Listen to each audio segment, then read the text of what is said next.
All right, so great. I think we're good to go live. And good evening, everyone. This is Daylon over here. And this is welcome to our weekly webinar series where we interview some of Asia's top user experience experts and designers. This week we have Mervy with us, who is an experienced design manager at the COO office at an Asia bank called DBS, right? The Development Bank of Singapore. So I met Mervy through LinkedIn, and I found like his experience was very interesting because Mervy previously worked for SingHealth, and he was one of the initial key team members to set up the design thinking team at SingHealth. So decided to invite him for this particular interview because of his experience in the health sector, but also of his experience in the banking and finance sector. So one of the things Mervy highlighted to me is that he's not like traditional UX designers, meaning that he does not, his daily work does not involve pixels, right? Or pushing pixels or creating interfaces and screens. But his daily work includes solving business problems. And I think we'll cover a range of topics today, and we'll cover as much ground as possible in the next hour. So thank you for joining us this evening. At the same time, I'd like to share a little bit about his background.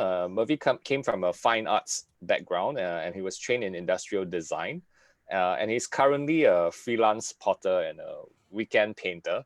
So we'll get him to talk a little bit about that as well.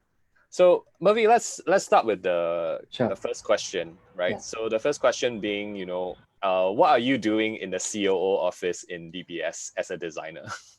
Sure. So actually in the DBS bank itself, within, if you know the concept of bank, so we have both business fronting as well as customer fronting departments. So for COO office, basically, mine is in the consumer banking, so-called consumer fronting department. Then we kind of overlook the other kind of product teams that that exist within the bank. So you have like the cards team, you have the accounts team and all that. So what we do is like we are like the overall governance kind of team that kind of take charge of the day-to-day operations of the entire the running of all these teams itself. And just that, interestingly, for DBS itself, the experience team sits within the COO office. Yeah. So I work in a team that actually deals with customer experience in the sense that we also deal with complaints. So sometimes direct interaction with customers to handle case-to-case basis of if there's any complaints and all that. Then we also do a lot of things like customer screening background work as well. Then my team is a bit more unique. We work in more project basis. So my team member has different expertise. So I'm the only designer in the team currently with design background. Then the rest of my team members, one of them is actually more of the, they call it agile thinking kind of expertise. Yeah. So what happens is that each of us will actually take projects on our own and we'll run it independently. So when I mention project-wise, it's because across the different teams like cards, accounts and all that, each of these teams will develop their own new products or new services or new customer journeys. So, but each of their team, they might not have the so-called the expertise to design journeys. So what our team will come in, we take the role as like a consultant. So, product teams will come to us and say, hey, can you help me to vet through the journeys to see is this ideal for customers? And so-called the level of details also varies as well. So we have teams that will come to us and say, hey, can you help us to design a way to get feedback from customers? So they will ask us to do, how to design immersion processes. So interview questions even down to more details like if let's say, in relation to UX or UI, right? They have a digital journey, right? Then they will usually come to us with a prototype. then we will kind of go through screen by screen with them to see, are there any missing links or other gaps that they can actually fill in. Yeah. So That's awesome. yeah. So broadly speaking, this is what we do and what I do as a designer within the CEO office itself. Yeah. All the time. Then we will kind of. Yeah, that's really wonderful, and thanks for sharing and giving such a succinct overall picture of what's going on. Yeah. As we are seeing some people kind of tuning in, welcome to the show. This is Mervy over here, and just wondering, like, how did you manage to clinch this role? Like, how did you end up being hired into this role? Yeah. Sure. So actually, most of my design roles are by chance, or rather, it's a continuation of my previous job role. So previously, you know that I'm from healthcare. So within my team, there's a group of designers. So one of my colleagues left first to join DBS. Yeah. So he was in the innovation team in DBS where they will host a lot of creative programs, innovation related workshops, and more of the enabler kind of function for the bank itself. So one day he kind of messaged me and said, hey, my current boss is actually looking for a designer to join her team. So why not just, maybe just try and see if you're interested. So at that time, I was already hitting almost the 4-year mark in healthcare. And I thought maybe I could have a switch of industry so that grab the chance to kind of learn more. So after a short conversation with my boss, then eventually I got offered and I got into the job. Yeah, so it was really unplanned. So I just grabbed whatever came along the way. Yeah. So it's kind of like quite serendipitous Yes. that you ended up being Correct. in this role. Yeah. And so tell me a little bit more. Let's start with healthcare, because that's also one of your key experiences, right? So you were part of the SingHealth design team. I recall that it's quite a small and lean team that you are working in. Correct. So tell me a little bit, how did you all help to scale healthcare innovation across all the hospitals or SingHealth hospitals in Singapore? Yeah. So actually the role itself was quite interesting. So for healthcare, the design field itself in the past don't really correlate with healthcare in a sense. So but over the years, I think hospitals are starting to see the value of designers within healthcare. So one of the pioneer batches of designers in healthcare is actually like Quek Hospital. So my friend actually initially, was her first job was in that team. So they really do a lot of design work relating to healthcare related stuff. So on and off, US as well, they are also starting a lot of so-called focus in patient experience and all that. So that's when my healthcare, so-called my ex-boss itself, took the interest to say, hey, why not let's experiment with hiring a group of designers to come together to kind of cultivate the idea of user-centric design within healthcare. So what they did was they recruited 3 of us who are of the design background with different range of expertise. So I have a ex-colleague who's a so-called expert in curriculum design. So he did the design for ITE design thinking curriculum in the past.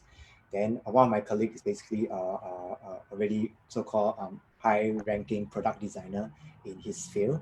Then I was roped in, as a so-called a junior to tag along with the team.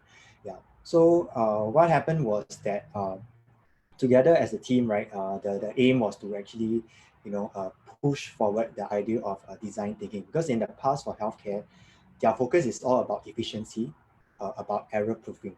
So their main frame around improvement of healthcare system or healthcare services is actually through if everyone is familiar, it's like Six Sigma, more of the engineering kind of improvement processes. Yeah. So over the time, they realized that actually patients' demand or patients' expectation starts to change. They will start to say, complain about, the experience of, going through a certain process, or even a treatment process, or even down to waiting time at the clinic becomes quite an appalling kind of situation. So what the team decided to do is to put a lens over all this more efficiency-based kind of improvement. So putting also an extra lens of customer experience, user-centric kind of approach to see how we can improve or increase empathy within the healthcare sector, so that in time to come when we design spaces or design services, right, all these are taken into consideration, which I think now if you see the healthcare industry or even the spaces like polyclinics and all that, you notice that there's a huge difference between the past and now. Correct. So like, let me just kind of like summarize what you said Sure. in a bit. You mentioned that there was a curriculum design. So you guys did some training. So it was a small team of maybe like 4 of you, and you did training, and then there was also working alongside some of them, because you mentioned like working on projects together.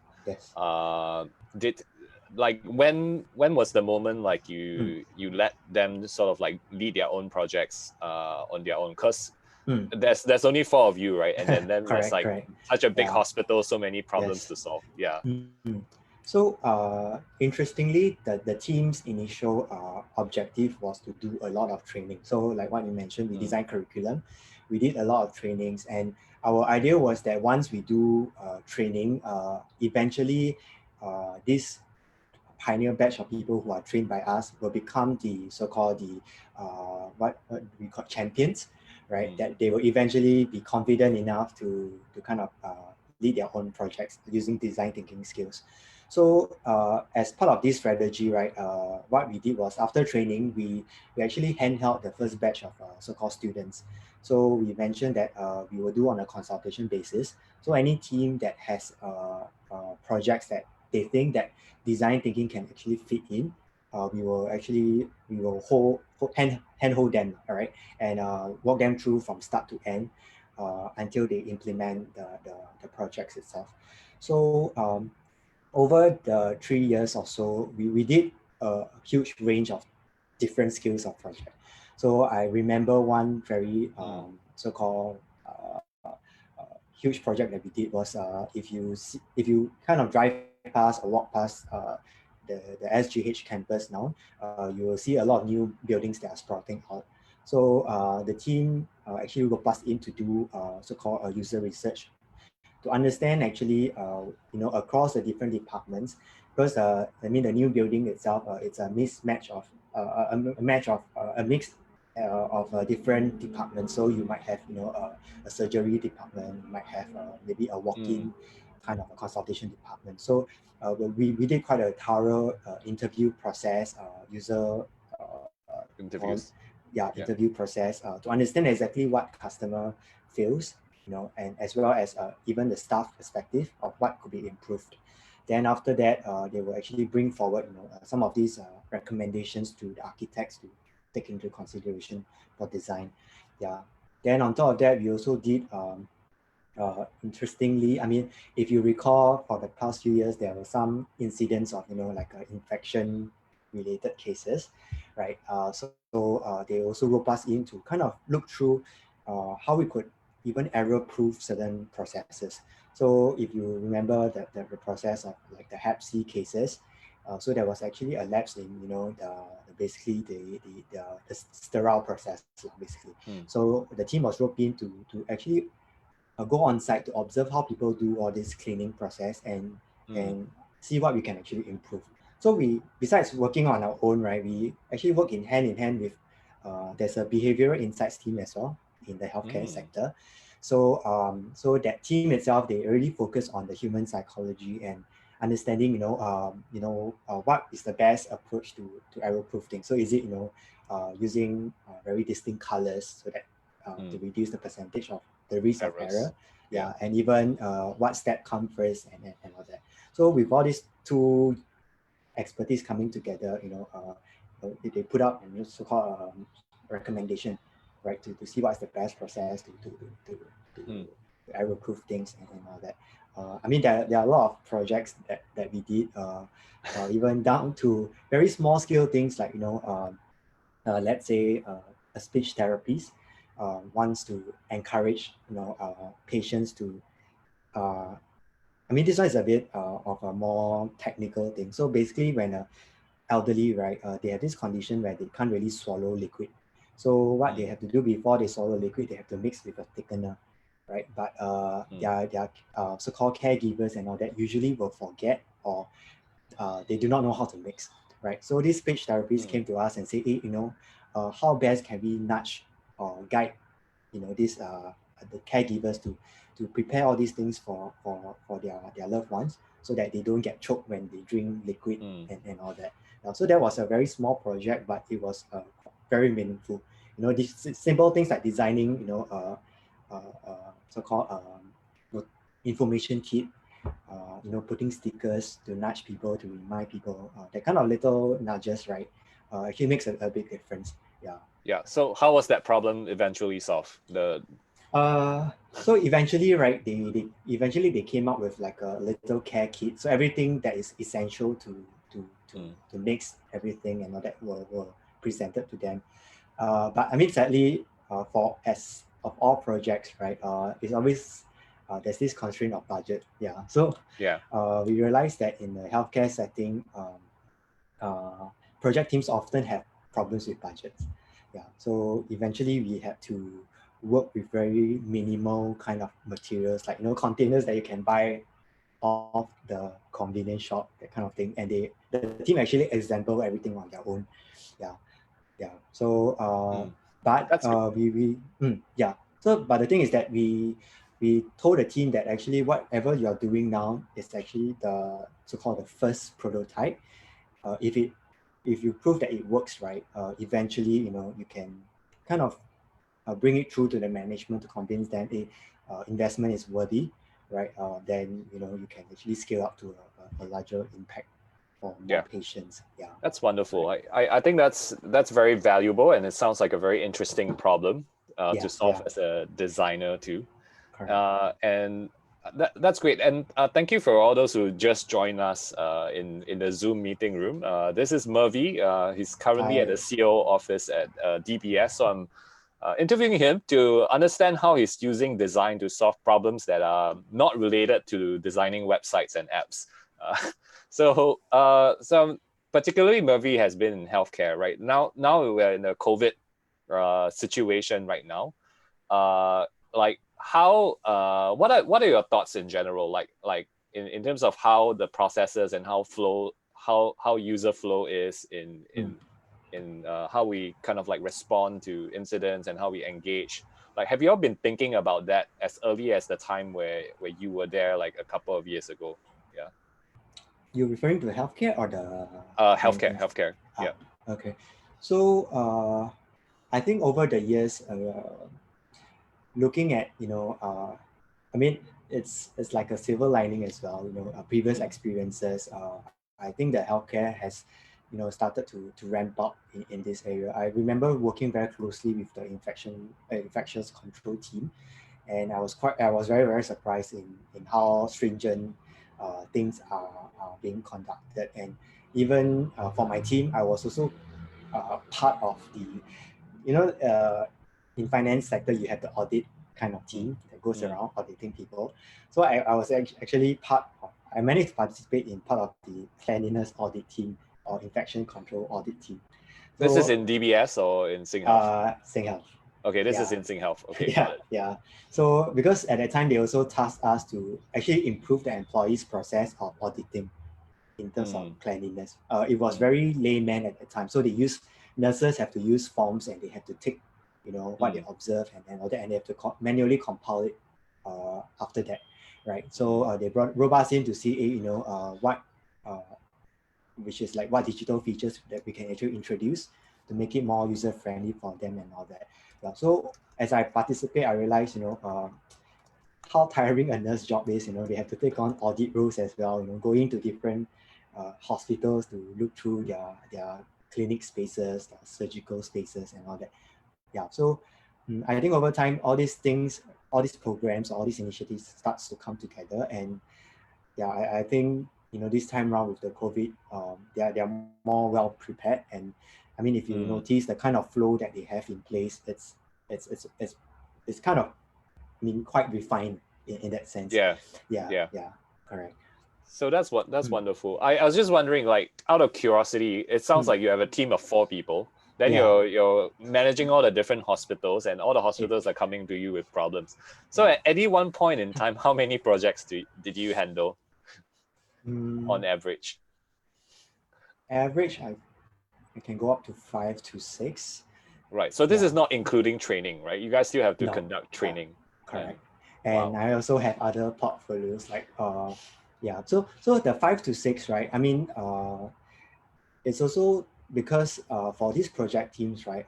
Because most of them are nurses and doctors. They are basically clinicians.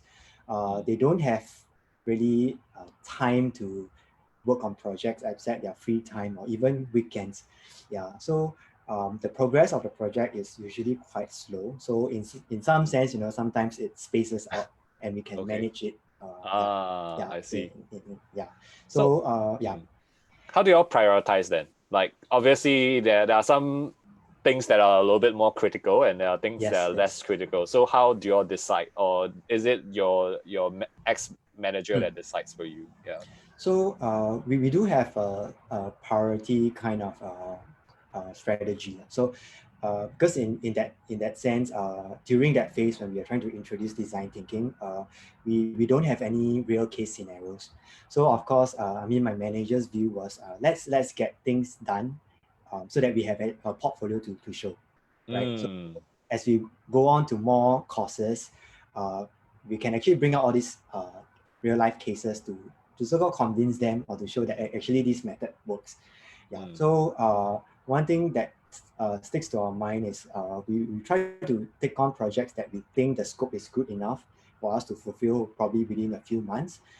Then of course, on top of that, you have very large scale projects that have higher visibility, right? So that one, I mean, we cannot run away from such Yeah. projects lah. So Yeah. like what I mentioned just now, the building example is something that we managed to work with all the top clinicians and all that, and it's something that is really valuable for the team to be Yeah. part of it. Yeah. So what I'm hearing from you, right, as you're Mm. sharing this experience with me, is that for those of you out there who are managing teams, you're a design leader or you're helping to evangelize design in your organization and you're kind of changing your organization culture and practices. Number one, have a program or kind of work with someone to kind of teach and evangelize design thinking and to help the technicians and the practitioners understand the value of it, right? So that's number Yes. one. Number two, when it comes to prioritizing projects, it's all about choosing projects that are manageable within a short time frame, short being like within 2 to 3 months, that can achieve results and get visibility and add to portfolio and success case study. So with that, that actually helps you to gain more visibility in the organization and helps you to kind of like pitch to other leaders in the organization to sell the case as well. Are there any other tips for those of you who are for people who here are trying change management, right, in the organization?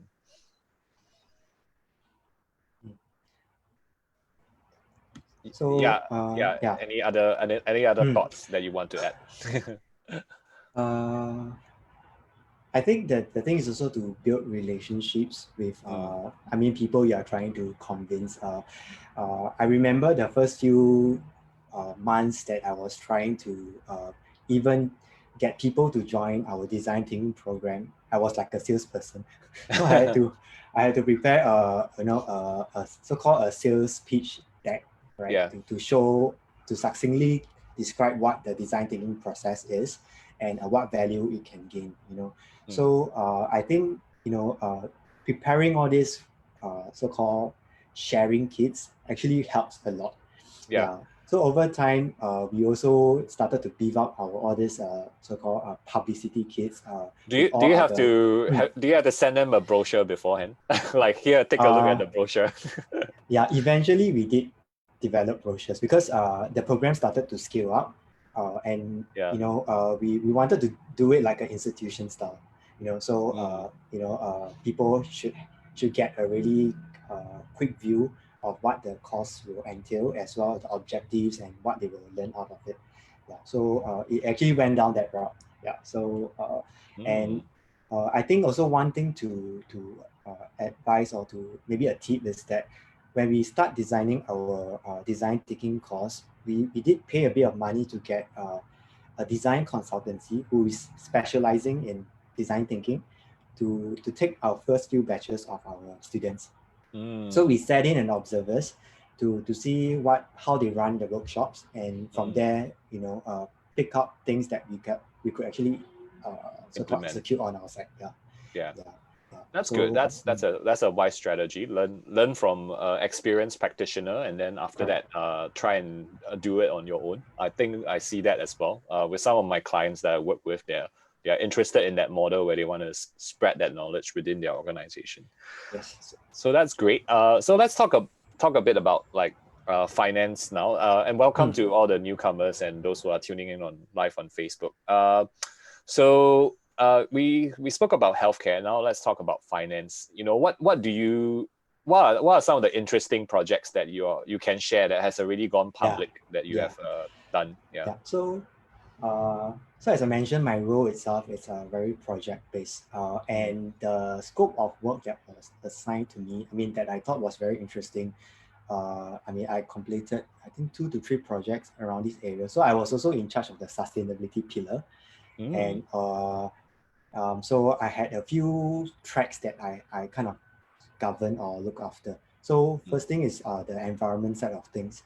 And secondly is, helping so-called the needies, or so-called if you call it the forgotten groups of citizens or customers within the society. Yeah. So for sustainability projects, it might not be really user experience related, but I was tasked to look at how can we promote recycling, the culture of recycling within the customers through our banks. So it was during the festive period last year, Chinese New Year. Yeah. So my boss quickly told me and said, hey, why not we explore recycling of ang paos? Yeah. So we were actually the first bank that introduced the recycling bins in the ang pao, and I was kind of the lead for the project. So within a week, I had to design the entire journey from start to end.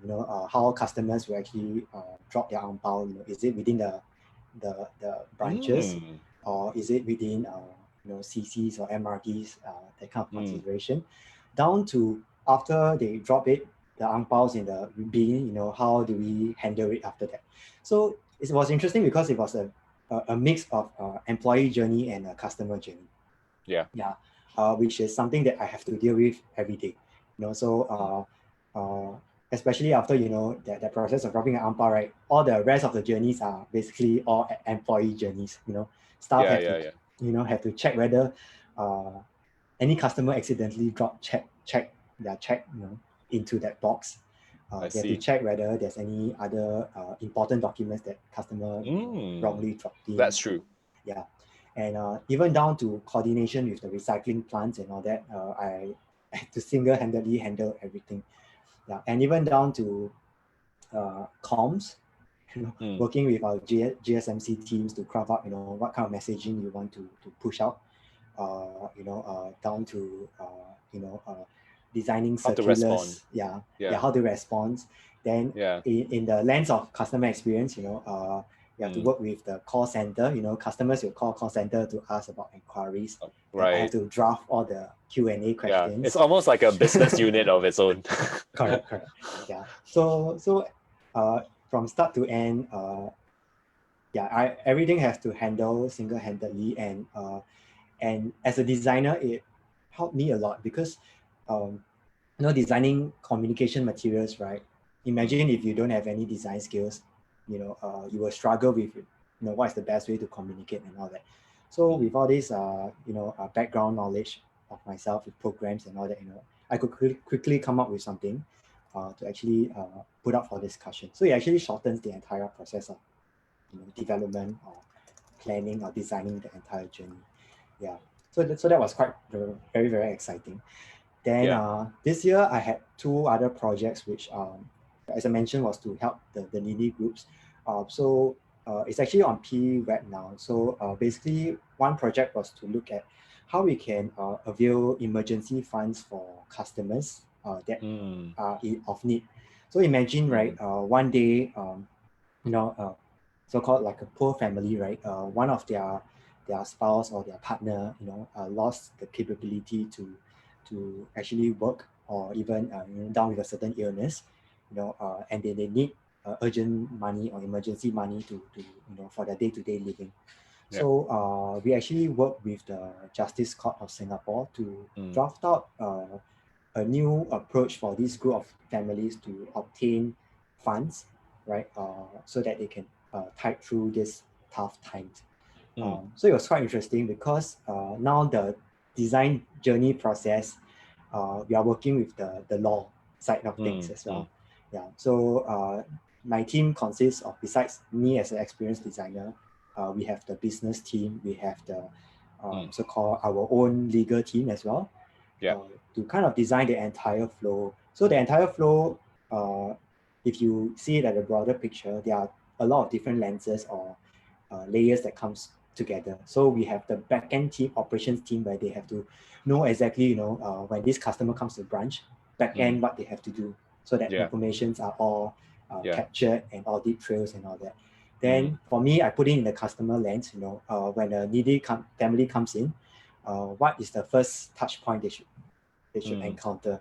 Then after that, because it's a digital platform to apply this application, so how our staff will come in to guide them through the application process as well. I see. Then we also work with the justice team, because they were the one that designed the interface, right? So we gave our inputs to say, hey, certain fields have to be clearer, whether things, whether certain pages should come first, that kind of stuff. So that one was more UI related kind of inputs, and even down to eventually, how to look back, after this family, collects the fund, are there any follow-up journeys that we need to design? So in case anything happens, what we should do and all that. So it's a very comprehensive, like an ecosystem basically. Lovely. We have to design everything. Yeah. Thanks. So Mervy, we have our first question from Albert, who's in the Zoom call. He said, very interesting problem sets so far. He wants to know, what are the KPI and success indicator your team were looking at when they're running the projects that are not, say, related? Because usually business KPIs are like, revenue growth and cost cutting measures, right? Because you're on sustainability, you're on like fund disbursement for needy people and healthcare and all that. So what are the success metrics? So I think like what Albert mentioned, of course there will certainly be a business type of lens. So the way that DBS craft their KPIs is that they have different pillars. So we have the business pillar, where it looks into cost savings as well as revenue generation, that kind of stuff. But DBS, they also face a lot of they put a lot of emphasis in sustainability as well. So we actually have a whole pillar on sustainability, which is something that across all the different units, right, everyone has to do something to contribute to that pillar. So like what I mentioned, like accounts, you might be thinking, accounts, what is it got to do with sustainability, right? So the bank itself is highly focusing a lot on financial inclusion, financial education, and all that. So accounts team, right, they have been working closely with the migrant worker area, so that how to make the entire process for them to remit money back to their home countries and all that are part of contributions to all this so-called group of people. Then even down to designing an app especially for them, so that it's more convenient for them to transmit money. And we also even hold financial literacy education programs for them, to teach them how to manage their finance better, how to go on digital platforms, so that they don't really have to painstakingly draw money to remit that kind of stuff. So these are things that we it's actually part of our KPI to fulfill. Yeah. So I was just wondering, like, has this got anything to do with DBS being, this big, right? Like, there's no need to kind of just look at immediate. Does every project has a business metric to it? Does it have like a cost saving? Does it need to have a cost saving? Does it need to have a revenue generating plan? Yeah. Okay. So I mean, I can't say for all projects. For what I experienced is there's actually a skill. So if it's a sustainability project, right, the management naturally will look it at the sustainability lens. So I mean, if you say like this sustainability project, if it has a business impact, then of course it's a plus point, right? So, but if not, right, then we will actually look it at a higher skill rating for the sustainability, and because it's one of the core pillars, which is the philosophy of the bank, right? Precisely. Yeah. Yes. That's wonderful. Correct. I'm not sure if we answered your question, Albert. Let us know. Yeah. And what about healthcare? What are some of your key metrics for healthcare? Let me see if I can recall. Is it usually time saving? Those were the kind of projects that you did. Yeah. Yeah. So so the thing about for there are two different sets of KPIs. So for my team, KPI is of course the number of workshops that we do, the number of people impacted by all these training hours, training contact hours. time. Yeah. Correct. And even the number of projects that are completed and all that. And of course, if good projects, then you can pull in what are the impact that these projects have done, right? Then for the project teams, right, for healthcare itself, they actually have for some hospitals, basically, they have certain KPIs set aside for improvement projects. So if let's say this department, right, means this year they have to maybe complete 2 to 3 improvement projects, then design thinking improvement projects can be regarded as one of the so-called inputs for that KPI, right? Yeah, but I'm unsure whether it actually delves still into all their cost savings thing. Most likely it will. Yeah, but what I understand that time, when I interacted with the team is that they do have KPIs for them to complete improvement projects. Yeah. I think anything that when it comes down to cost savings, right, as long as you save time and you increase productivity, like that itself is already a form of cost savings. Correct. So yeah. So I'm quite curious, because many people I talk to struggle with justifying the value of design to management, right? So what kind of advice would you give to people who are sharing with management, hey, this is very valuable, we should adopt this process, how can we justify the value of this process to higher management? So actually I can provide 2 lens of it. So the companies that are working SingHealth and DBS, the kind of level of receptivity to design is very different. So if I may start off with DBS, when I first joined, I mean like a year ago, I was very surprised how forward thinking they are.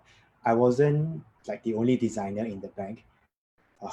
Actually, there's a chief design officer, right? I remember. Chief design officer, yeah. Right? And even individual product teams, they will hire their own designers to run journey designs as well. Yeah. So what I believe that managers to actually seek through the idea of the value of design is that it actually starts from the top basically. So if your big boss really believes in design and the value of it, right, everything will naturally flow together. Even the appointment of the chief design officer, it's a big move, right? Yeah. And how the so-called the kind of involvement that the design team has with the individual product teams, right, are also very intimate. So especially like for big projects, right, you always find a designer within the team from the chief design office. Right. Yeah. So and then on top of that, there's also endless programs about design. All staff before we join, right, we have to go through. We call it the 4D methodology, which is similar to design thinking. Right? Yes. So everything is ingrained in us. Even non-designers, right? They are all very well versed in it. So when I run projects, right, I don't have to spend time to go and explain what this process is. Everyone will come to me and say, hey, how do we do immersion? Is this the best way? Is this enough? So they will come to us for more technical inputs, but the backend concept they all understood. I see. Yeah. So, okay, I am hearing a few things over here. Number one, structurally, it has to be sound, right? So structurally, hire more designers. If possible, have a chief design officer if you're in a large organization. And then second thing is I'm hearing is the initiation process, right? Integrating design in as part of initiation, helping everyone in the organization to speak the same language and understand the value of it. So how long is this, right? For DBS, for example, like this 4D process, how many days do they have to learn? So I remember it was my first HR so-called matriculation process, if you call it, or induction program. Yeah. So they will throw us this video to watch about the innovation process and all that. I see. Then on top of that, we have to go through like an online digital program. That's an e-learning thing. E-learning thing, yeah. Okay. That we have to go through. Then they also have some tests at the end for us to. Oh, there's assessment as well. but it's not graded. So basically, it's just to take stock of what we have learned. Yeah.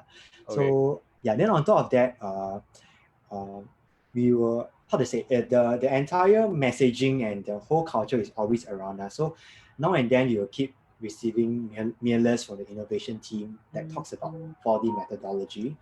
There's also cross-sharing of projects. So like teams from even Taiwan or Hong Kong, will come together to cross-share all the good projects that has been done, right?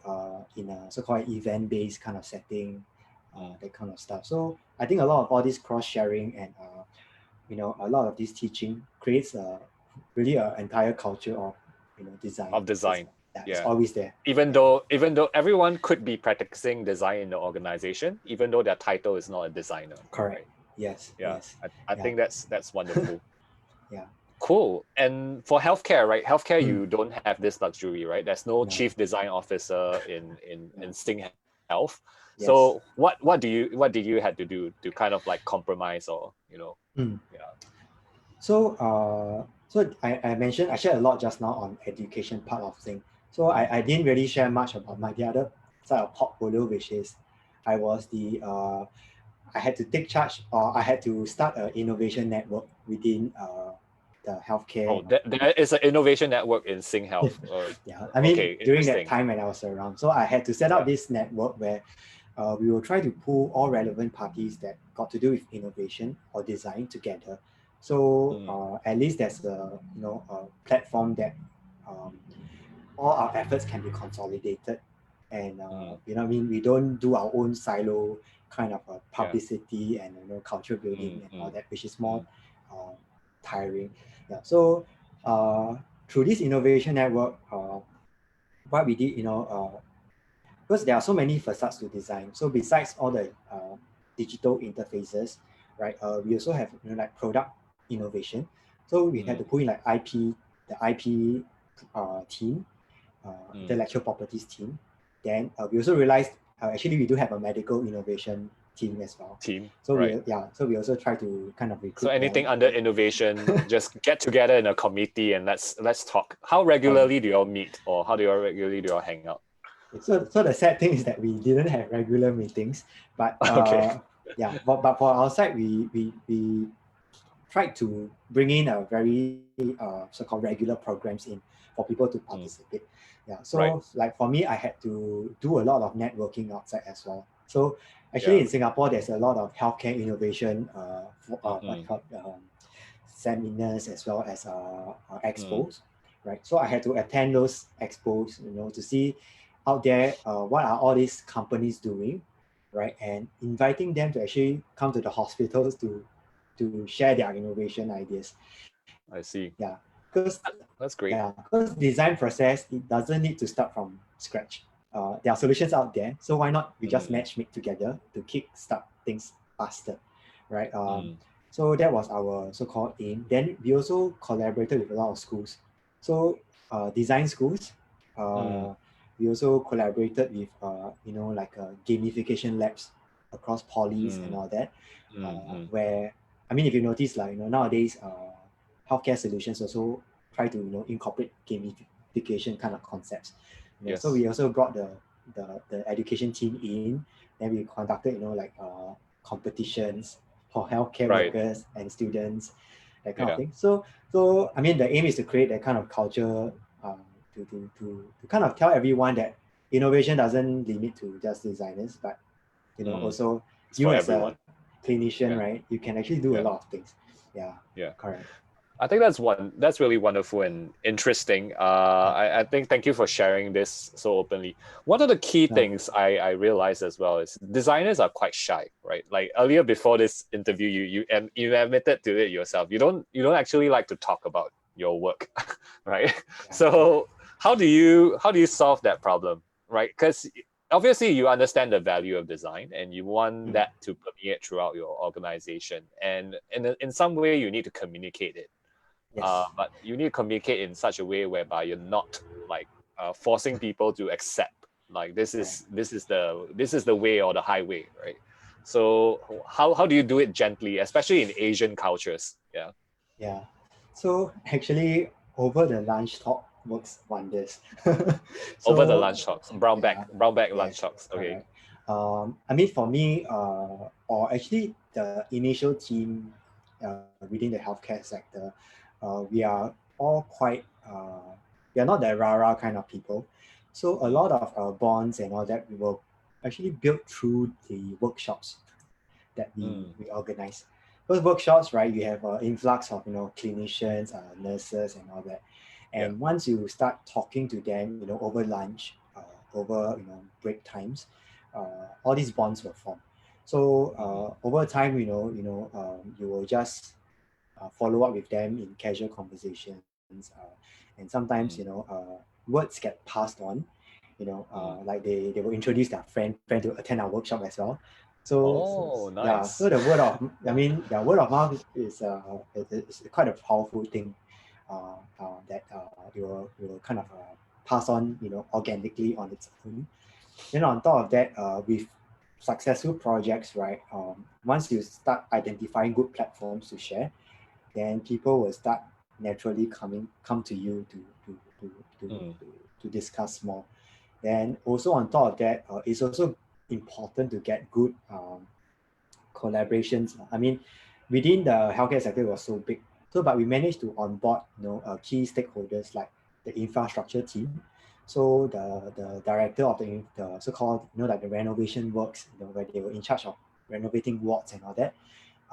They actually buy into the idea of design thinking. So they committed, like in future renovation projects, they will run through our team to do design thinking process to understand the users first before they start designing bots. So in the past, right, it's very how to say technical. So the clinicians just have to tell them how many beds I need to fit in this space, how many sinks I need, how many work desks I need. Then the architect will just copy and paste and try to fit everything in. mm. But now with this extra lens of user experience, it brings in another form of discussion with them to say, hey, this flow doesn't make sense, how to make it a bit more user friendly or patient friendly in that sense. Yeah. So Cool. yeah, these are things I thought was quite helpful during my experience in the healthcare. So yeah. Thank you for sharing. I mean, Mm, these are all very, very helpful. I think there are bits and pieces of it. I would even ask my intern to kind of like do some note taking and maybe convert into an article, because this is very valuable information.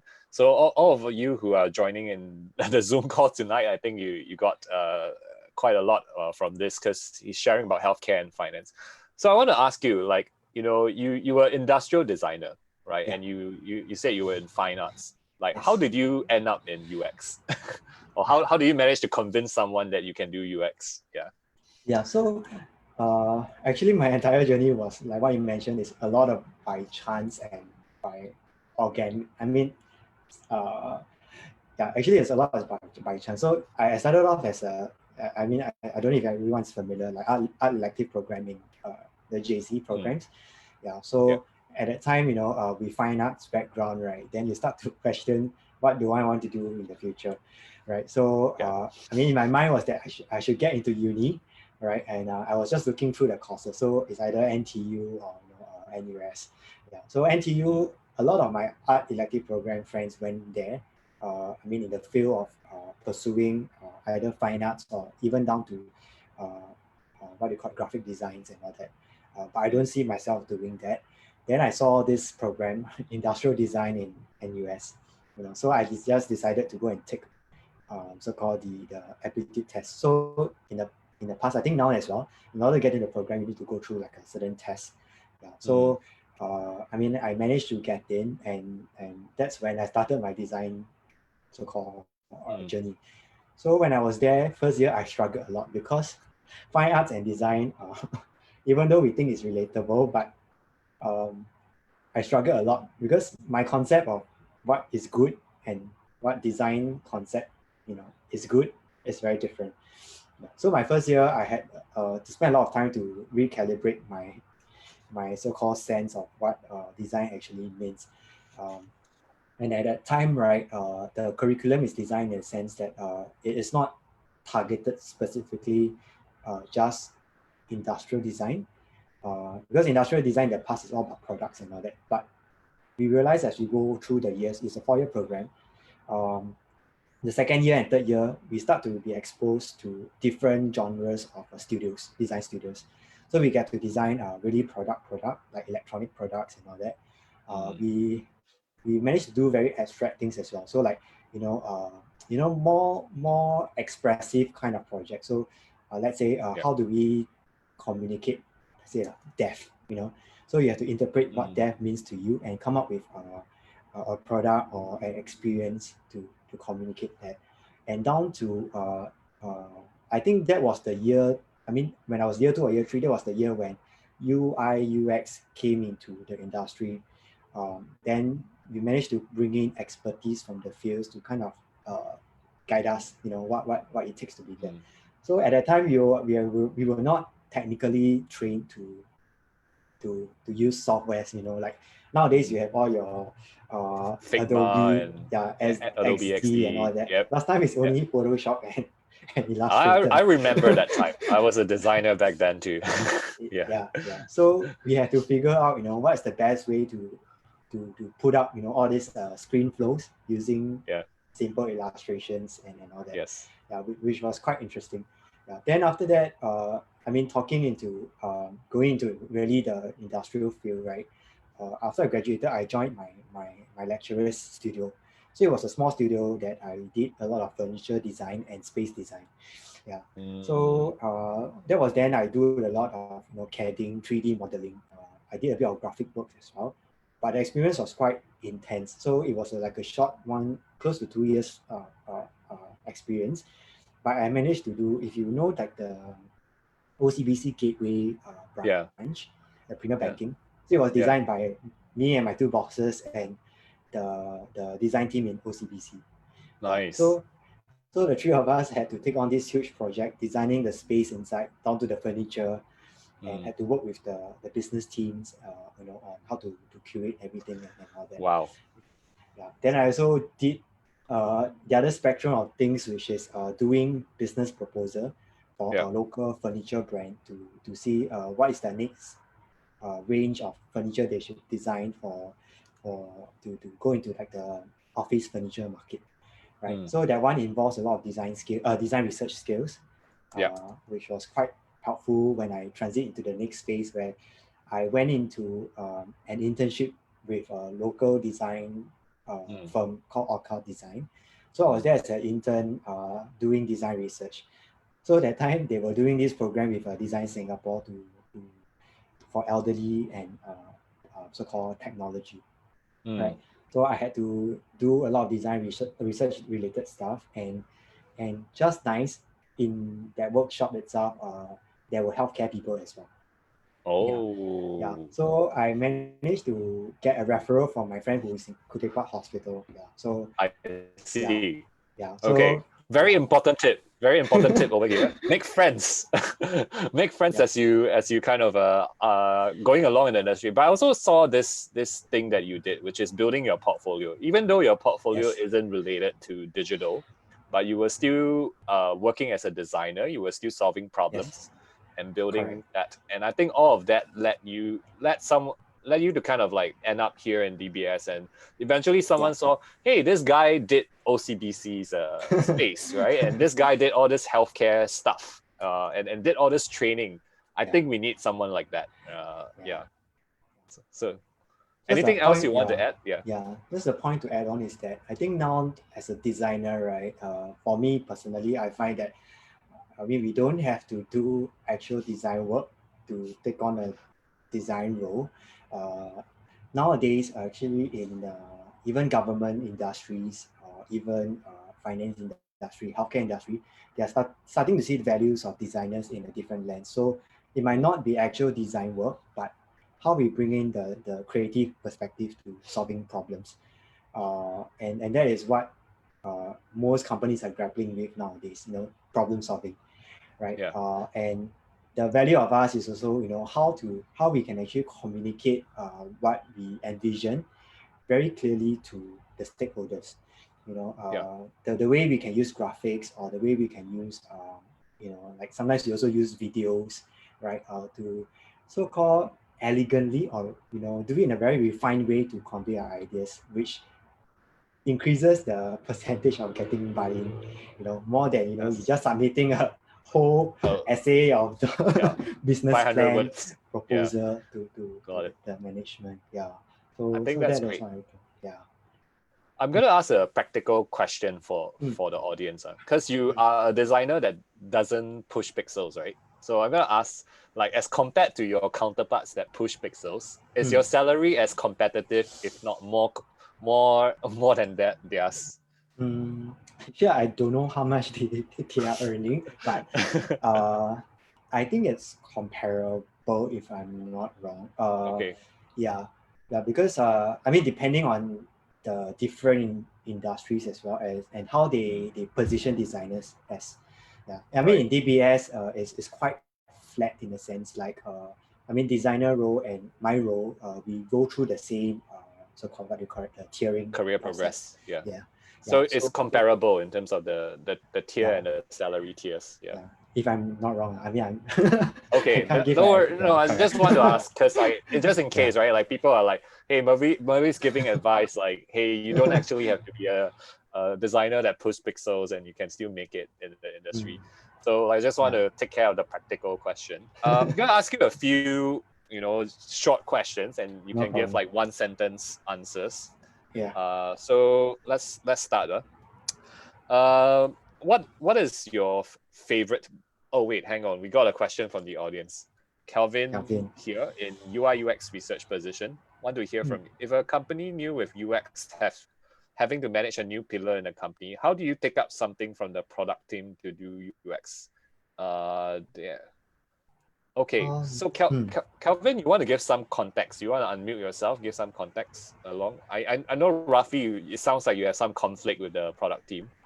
So, Calvin, is it convenient? Don't have a mic. Okay, so we just interpret from here. Okay. So what do you think, Mervy? Sounds like a communication problem to me.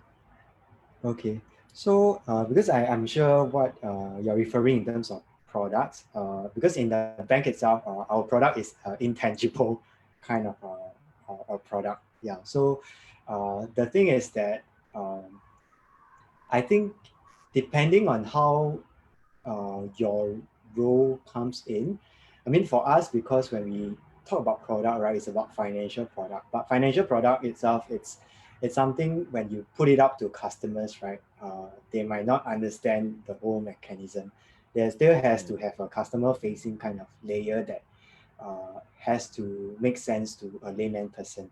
So that's when the UI UX team comes in to take on the specifications of the product team, right, to design the exact flow so that eventually customers will get what they need to get out of the thing. So is it, I mean, your let's say like if your product is for your customers to eventually get an application or to set up an account, so your end goal must be clear, right? And your role comes in to actually design the actual journey. What touch points would make sense for them, what kind of screen flow or what channel should your customer flow through to eventually get what you need.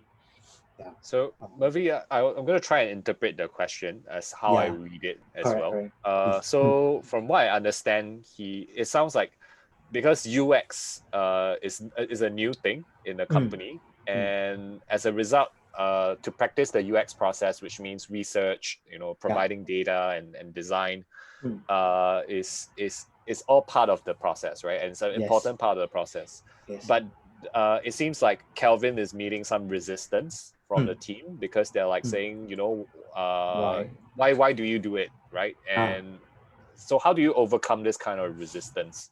Yeah.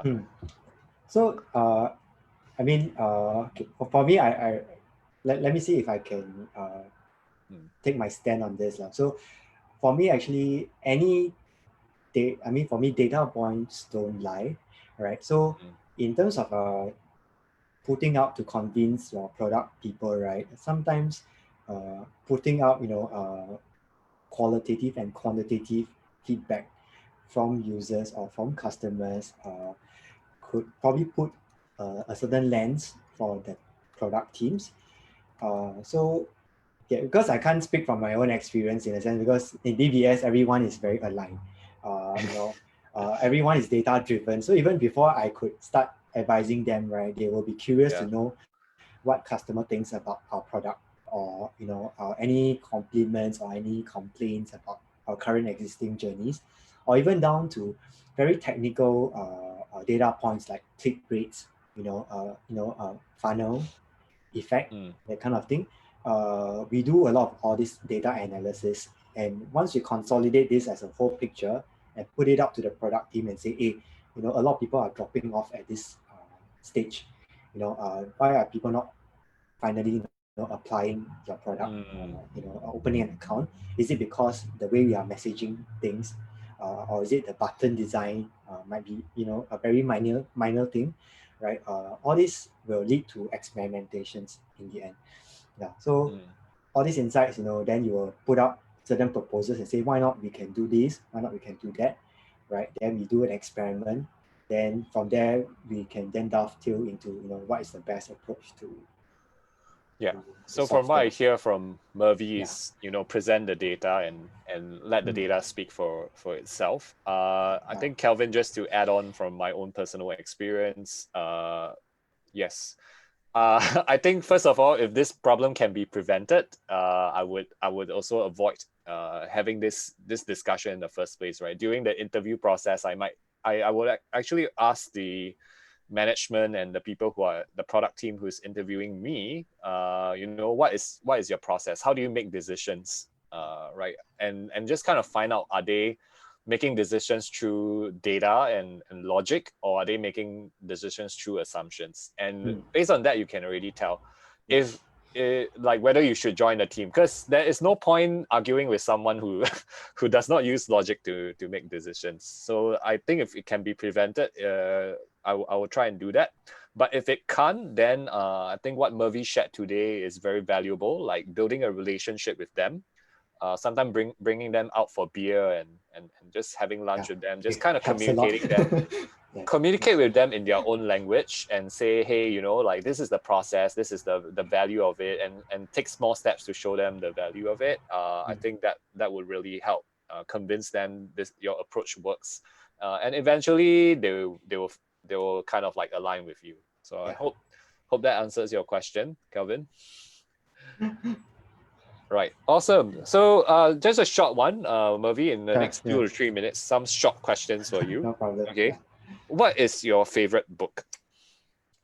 So actually, frankly speaking, one sentence answer. I'm not a books person. Oh, okay. So what would you say? What's your favorite media? So actually, I watch a lot of YouTube videos. So like TED Talks. TED Talks. Okay, so what's your favorite TED Talk then? I can't remember specific ones, but areas around design or even down to unique experiences or different industries. It Okay. actually opens my mind. Yeah, yeah. Okay, cool. Game of Thrones or Westworld? Game of Thrones. Okay, Game of Thrones. All right. Lots of Game of Thrones fans over here. Uh, how about okay, so you mentioned pottery, right? Hmm. And fine arts. Yeah. So okay, painting or pottery, which would you choose? Now I choose pottery. Now you choose pottery. Okay, Yeah. wonderful. What's your favorite Singaporean dish? Uh, Chicken rice. Okay, which store would you recommend? The one downstairs. It's cheap and good. Downstairs where? Like is it the near your uh, office or something? no, my house downstairs. I Ah, think okay, okay. everyone knows a Then Pekio market. Yeah. yeah, then let's not review that. Okay, cool. Then is let's see, favorite travel destination. I know we're in COVID, but let's Yeah. think about Iceland. the good times. Iceland. Okay. Yeah. How many times have you been there? I went there during my exchange program. It was unforgettable. Okay, Yeah. wonderful. Yeah. All right. Thank you for sharing, Mervy. This has No been a problem. wonderful conversation. I'm just gonna take a couple of minutes to share with everyone what's upcoming Hmm. next week. Sure. So feel free to hang out around. So once again, if you're new to this, the reason why we're doing these interview series is because of COVID, and there's a lack of design events for us to learn from, especially from practitioners in Asia. So I decided to reach out to my own LinkedIn network to kind of like ask them to interview and to be interviewed. And I'm sure in Asia we face very unique challenges. So I hope this starts is a start of something where we build expertise around like design within Asia and practitioners in Asia. So if you love what you're listening to and what you're viewing, feel free to share this video. And feel free to kind of like take a screenshot as well and tag us on Facebook or LinkedIn, leaning into change. I will personally thank you and send you our career guide and portfolio building tips for those who are looking for new careers. For those of you who are not looking for new careers, I can offer a quick consult with you, right? If you do that. So we also do intro to UX workshops, which I used to conduct at General Assembly, and these are also made free for the community. Ask you to donate to the charity of your choice. These are 1.5 hours. It gives you a good overview of what UX is. And for next week, we are inviting a friend of mine, Mohammed. He has a very interesting story because he was not a designer, and he actually took a lot of effort and a number of years to learn and study design before he went to join as a designer, right? So he was in a totally different career path. That's the first thing. But the second thing is that throughout his entire career path, he's been a product manager and a product designer. So I'm going to ask him on, what's the difference between these two, which are equally viable options in tech. I was also once a product manager myself. And we run a coaching program to help people to break into the industry. So if you know of anyone or if you yourself are interested and you are looking at the boot camps and maybe like the boot camps are not giving you the career support that you need, or perhaps even like the kind of introductions that you need to get into the industry, or even like the actual case studies in terms of the projects that you do, right? You want to do real client projects. This entire coaching program, which is online and it's part-time, is designed to solve those problems. And I invite senior design leaders as well to kind of like share more on career tips and thinking skills with my coaching clients. So our first batch is graduating in September, and we're opening up in October for the next batch. So if you're interested, feel free to reach out to me and I will respond to you. And that's about it. Any last words from you, Mervy? Stay healthy and just continue to learn. Yeah. Awesome. Yeah. All right. Thank you everyone for attending tonight. It was been a pleasure speaking to you, Mervy, and a great Sure. conversation for Yeah. everyone. I'll see you all around next week, and have a good weekend and a good day ahead. Right. Take Yeah. care. Yeah. See you, Mervy. Bye. Yeah. Bye bye. I'll follow up with you over the phone, like what your Sure. experience was. Yeah. Okay. Can. Cool. Right. Take care, Calvin and Valencia.